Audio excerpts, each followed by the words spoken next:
So today we'll be continuing to take a look at a scenario where civilization starts over. In the last episode we saw a lot of things happen. We saw the War of 1 AD between the Triangle Alliance and the Romani Empire, which ended in the victory of the Romani Empire, which led to them gaining a lot of land and becoming very big. Also we saw the formation of the Farmers Union and the Dutch Empire, as well as we saw a war here in Egypt which led to the blue team or Merodria getting a lot of land. But hold on a second, why did I call it Merodria? Well, I'm glad you asked, and here I'm gonna say that I updated the layers. All the layers are now updated, including provinces and all that, but also there's a new layer that I did that I'm super proud of, and this is the country names layer. And now all the countries have actual official names. We have countries like the red team that are now called Aldicta, the yellow team Teria, blue team Merodria, and so on and so forth. There's of course the Romani Empire, the Farmers Union, Galicia, Andalusia, but there's also countries like the Irlandian Empire, which I haven't mentioned so far. And I'm gonna say this, I'm super excited to use this layer throughout the rest of the series. So let's waste no time and get straight into this video. Now the first thing I wanna do in this video is to go to the ideology layer and discuss Merodria. In the last episode we saw them getting a new leader known as Zim of Zalens, and this leader was very great, and he's the leader that ruled Merodria during the War of the Nile, which led to the formation of kind of a Merodrian empire. But at this point in the series, time is moving very quick and the pace of the series is understandably so very quick. So he's already dead, and not only he is dead, but his son is dead and his grandson is dead. So now there's Zim of Zalens the fourth, which is in the power of Merodria, and he wants to carry on the legacy of his great grandfather and to continue expanding and make Merodria a world superpower. But he feels like he needs more power, and to do this he will proclaim Merodria as a dictatorship. Now Aldicta, Makia, and Koza, the central Turkish team in here, are now joined by Merodria in the gang of the dictatorships. This will for sure be interesting to see how it will progress in the series, but for now they are a dictatorship. But jumping from a dictatorship to another dictatorship, we'll go back to Aldicta, which is having some pretty bad instability. This is the stability layer. Basically, the greener the better and the redder the worse. We see countries like Teria, the Farmers Union, or Irlandia, which are super stable. They have little to no instability. And then we have countries like Kadosh or Lovia, basically Libya and Israel, which are kind of stable. Then there are countries with mid stability like Merodria, and then there is countries with outright instability, which are Aldicta and Tanish with Andalusia, which of course they are unstable because of the War of 1 AD from the last episode. But Aldicta is having some super bad instability, so this will decrease them from orange stability all the way to red stability.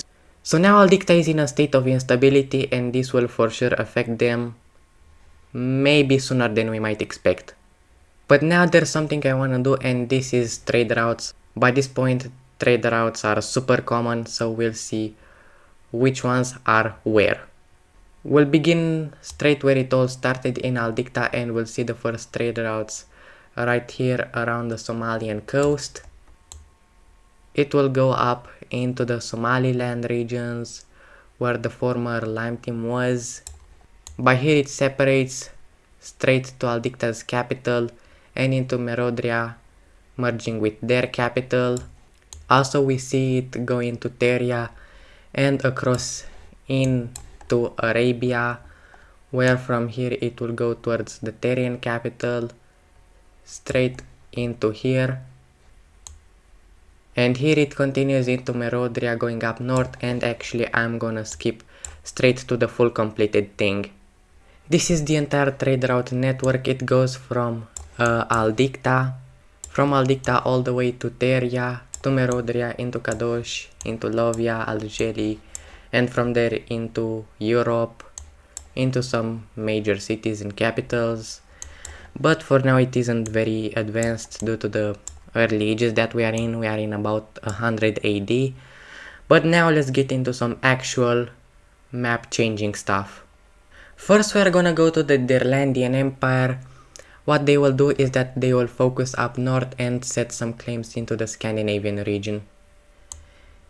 They will annex some land and colonize here in the tip of Sweden, moving across these lands and also taking some Norwegian lands. Just about this, some pretty healthy amount of lands, taking it just like this and setting up a pretty good influence across this area and the few people that live in here, which is honestly a super good early point for the Dirlandian Empire.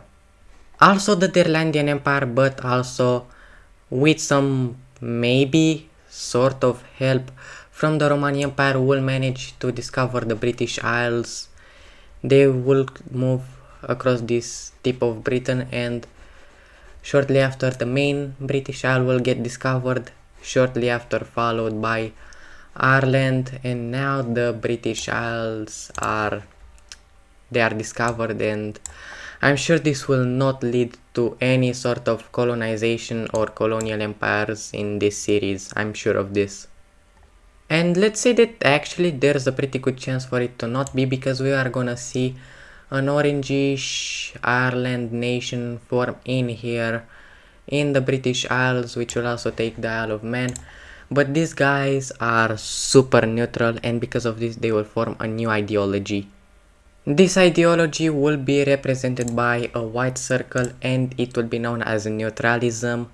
Basically this ideology is one that's super neutral. Basically it's based around you being neutral and not going to war. So this is a nice ideology, but I'm not sure if people are gonna respect their ideals. And this will for sure not be the case with Dirlandia, which will quickly move across the main British Isle, wanting to take as much land as possible for themselves, because they do not want to let anybody steal their land, especially the Romani Empire again. The Romani Empire and the Dirlandian Empire is literally North and South Korea, but on crack. And this will make Dirlandia want to spread their influence and not let anybody take that, and they will move across here. But now the new Irish nation will make its move. This move is them going and taking the rest of the British Isles, splitting it like this, and now allow me to fix these borders. This is how the British Isles are gonna be split, and most of it went to the Dirlandian Empire, but also a good bit of it went to the Irish nation, which is honestly pretty impressive. But let's just say that these borders will for sure not cause any wars. Now we are gonna have the rest of Scandinavia being explored, and with this we are gonna have even more explorations in the east. In these Russian regions we are gonna have basically Dirlandians, but also Farmeran, also Romanis. We are basically gonna have a lot of people move across these areas and exploring them, mapping them out. Again, basically this set of people in this timeline, they are super dedicated to exploring. Basically the most common job is being an explorer and a cartographer and all that.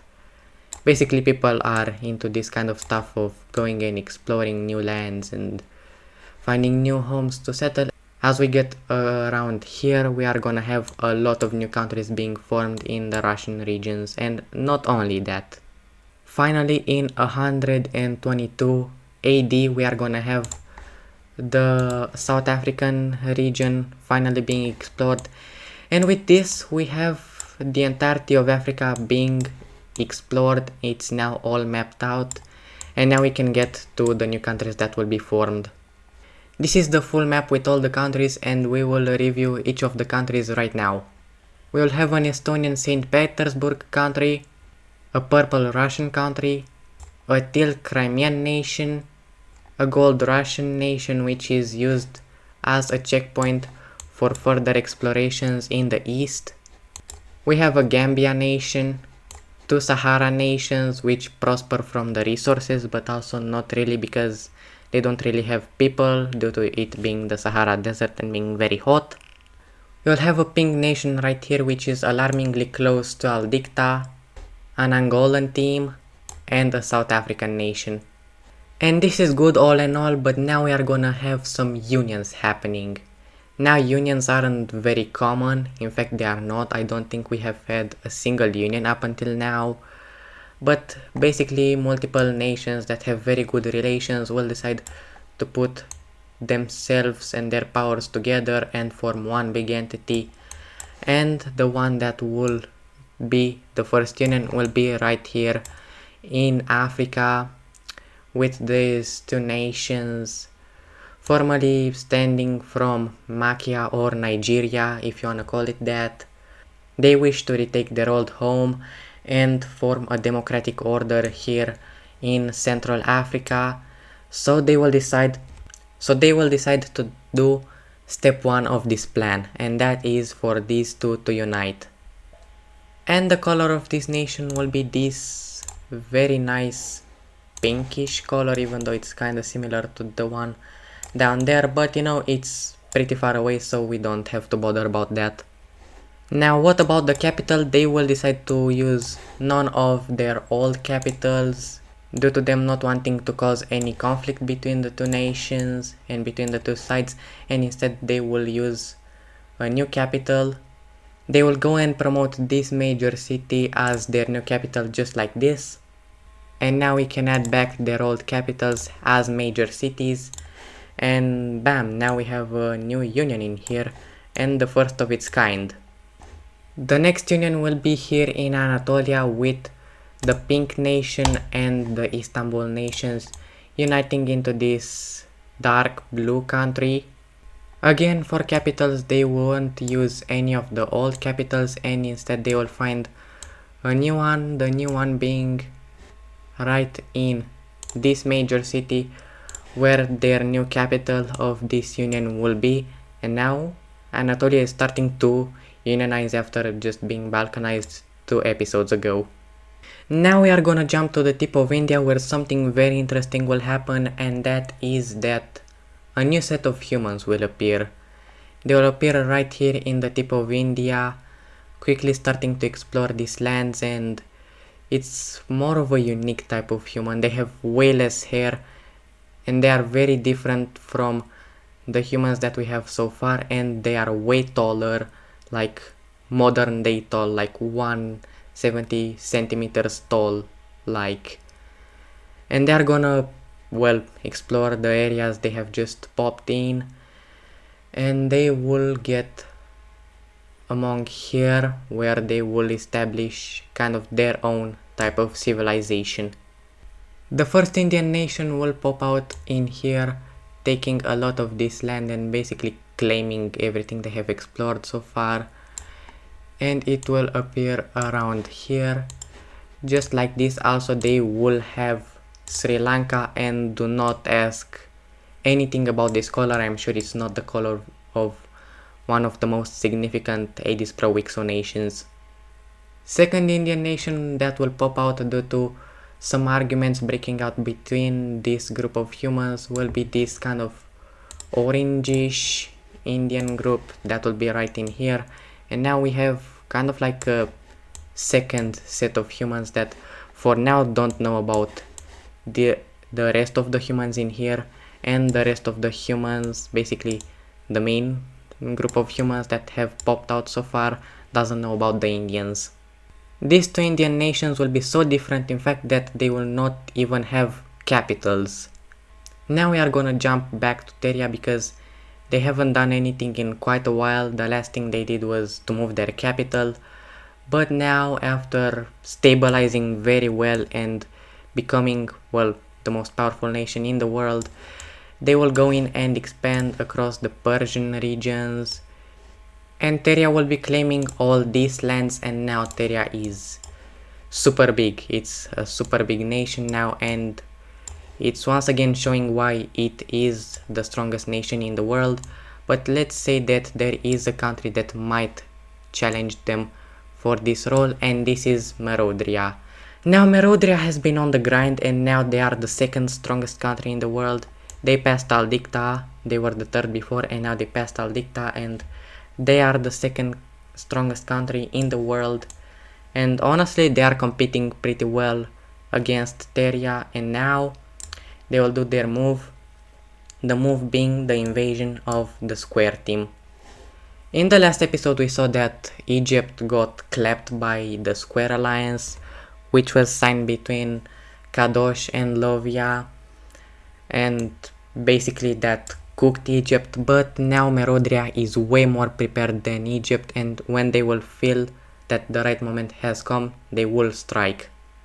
Merodria will quickly move their armies up north into Kadosh, taking the Nile Delta, a super vital area for Kadosh, and it's a super big loss that they have lost it. By now they will invite their ally Lovia into this war, and poor Lovia thinks that this will be an easy victory. They felt like, hey, if we defeated Egypt, we can defeat Merodria, but this is not the case, as Merodria is way more prepared, and they will actually send their main divisions in Lovia to take down the weaker opponent and then go to the stronger one, which is Kadosh. They will move their armies in here, taking lots of land and quickly taking land towards their capital, being ready to take it, but for now that wouldn't happen because we will have to go up to Kadosh because something interesting is gonna happen. That certain interesting thing is Teria starting to invade into Kadosh, and Kadosh is immediately like, wait, Teria, what are you doing? Why are you invading me? And Teria's reasoning for this, it's because, you know, if they were to not join this war, basically Merodria will for sure win, and they risk to take all of Kadosh, which will be very bad for Teria. So they decided, hey, they are not gonna win this, we do not want to fight Merodria, they are a super strong nation, so it's just better to pick up the remains. So Teria will use its strongest army in the world to quickly move across the Kadoshian lands, taking some of their Anatolian parts and threatening these countries because of this, but they have nothing to do with these countries, and they will basically move throughout these regions, getting to the populated parts of Kadosh and basically taking all of the nation in a super short while, and Kadosh is almost non-existent. Now Merodria will see this and they will be like, whoa, wait, we did not expect for Teria to join this war, we need to get Kadosh out now. And to be honest, this wouldn't be that hard of a task. Already the main Kadoshian forces were wiped out by Teria, so it wouldn't be hard for Merodria to just send a few divisions from the Lovian front and basically exterminate the rest of Kadosh. Well, thankfully for Lovia, due to Merodria pulling some of their armies from their front to fight Kadosh, they will manage to do a pretty good pushback against Merodria, but when the divisions come back, it will just not be good. And now all of the Merodrian divisions are pointed at Lovia's capital and Lovia itself, hoping to exterminate this country like how they did with Kadosh, and that's exactly how they will do. They'll take their capital and proceed to absolutely clap the rest of Lovia, so let's see this peace treaty. So as you can see in this peace treaty, both Merodria and Teria got a lot of land. Merodria fully annexed Lovia, also known as the Libyan nation, and took all of the Egyptian claims from Kadosh, also taking the Suez Israeli region. The rest of Kadosh, simply enough, was taken by Teria. These are the borders, and now we see that Teria and Merodria are now two ops, and they now share a border with each other. And with this we are gonna see that they will start beefing, but let's not forget that also Aldicta is in this.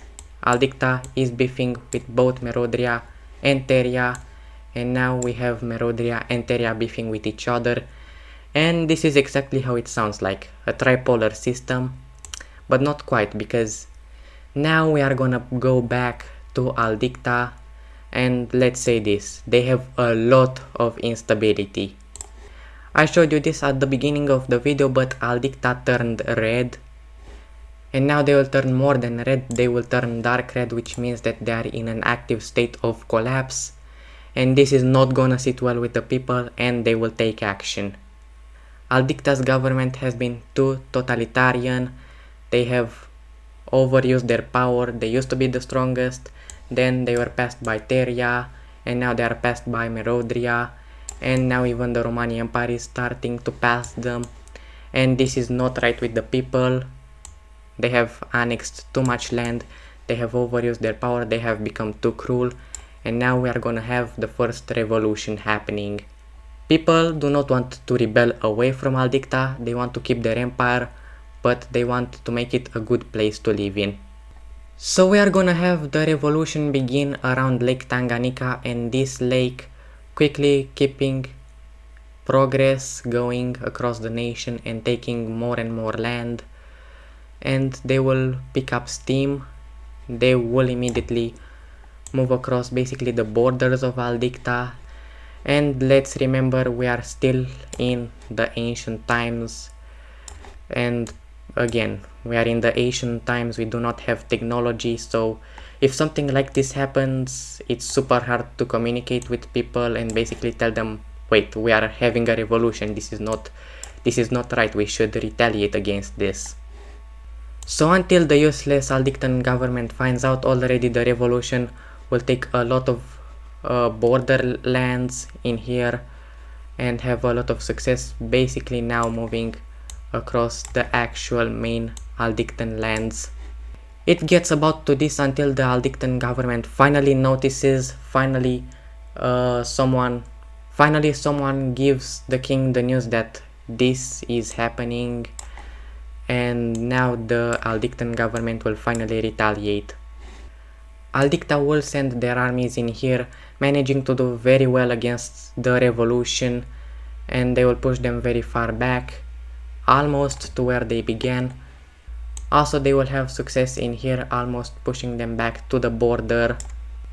But this is where Aldicta's luck finally runs out, because they have been too totalitarian and way too strict with their population. They have once again abused their power, and now this will come back to hit them, as the revolution will start doing great. Basically Aldicta's military will turn against the king or the dictator, it carries both of those titles, and it will move across all these regions, as basically the entire Aldictan military will turn against the king, and now they are making very good pushbacks and pushes towards the Aldictan capital.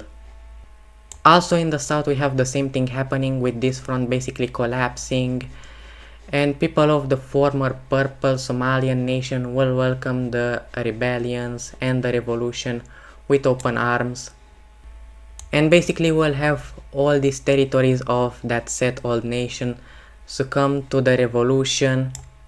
Also the territories of the former Lime team will also join the revolution, followed by the capturing of Socotra. After this we have fighting in the actual Aldictan mainland. We have basically forces managing to cramp the Aldictan government on all sides, taking more and more land, hoping to finally take the capital and end the king's life. Also now they will meet across the Terian border, and they will have a lot of success in here, almost taking the Aldictan capital, and now Aldicta is failing on all fronts. Poor Aldicta has been here since day one, but now they are finally getting defeated, and a new government will be installed very soon, because now again they are losing on all fronts, and they will be squeezed back to their old capital, basically where civilization all began, and now we are gonna have the last fighting of the Aldictan government.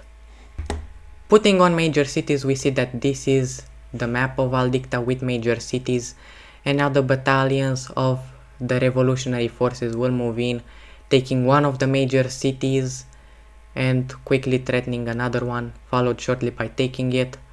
Also, they will threaten these two twin cities, taking one and then another. As for the Therian divisions, they will take this major city, then taking this one that they were already very close to. They'll take the next one. The last one will be captured by the revolutionary forces. And now the fighting will be at Aldicta's capital, with battalions moving towards the gates of the city. Also another battalion will come from the south. One will come from here, hoping for all of them to meet in the middle.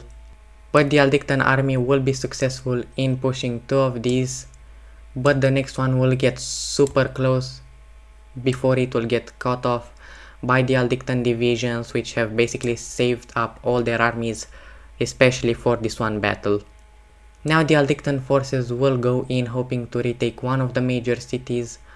Also they will make strides to recapture these two, but this is where their luck ends, because now we'll have more divisions be sent, this time with 4 divisions and 4 battalions hoping to meet in the middle. These two managed to make an encirclement, a super great encirclement, which will lead to a super bad Aldictan defeat, followed by this encirclement, followed by another super big Aldictan defeat, followed by the 2 divisions meeting in the middle, taking the capital and leaving only 2 parts of Aldicta's old government remaining. 3 days later we will have the first pocket being wiped out, and 4 days later we will have the last pocket of Aldicta's old government also being defeated. And now we see that Aldicta's government has fully fallen. The old Aldictan dictatorial government has been eradicated, and now a new democratic order will take place, and this will finally bring democracy to Aldicta. In this peace treaty we see no map changes obviously, but on the ideological map we see that the new Aldictan government will come into power, and it will turn Aldicta from a dictatorship into a democracy, and now finally democracy was brought to Aldicta. And now this is interesting because there is no longer a dictatorship that it's Aldicta to bully the world, but now we will have to focus on their northern neighbor, and that is Merodria. And for the final event of this video we will have a super short one, but it is the fact that Merodria will heavily militarize, they will heavily build their economy, now with an Aldicta that is no longer a dictatorship and it's now a democracy. Now the world will see them as a threat, so they will use this as an excuse to militarize. They will focus, they will militarize, they will build their economy, and in the year 200 AD you will see that Theria will get knocked from the throne. They will no longer be the strongest country in the world, and now the strongest country in the world is Merodria. Merodria is the new strongest nation in the world, and they have just took Theria's place, and this will for sure have a very big effect across the world. That will do it for this video. I hope you liked it, and I hope to see you in the next one. Goodbye.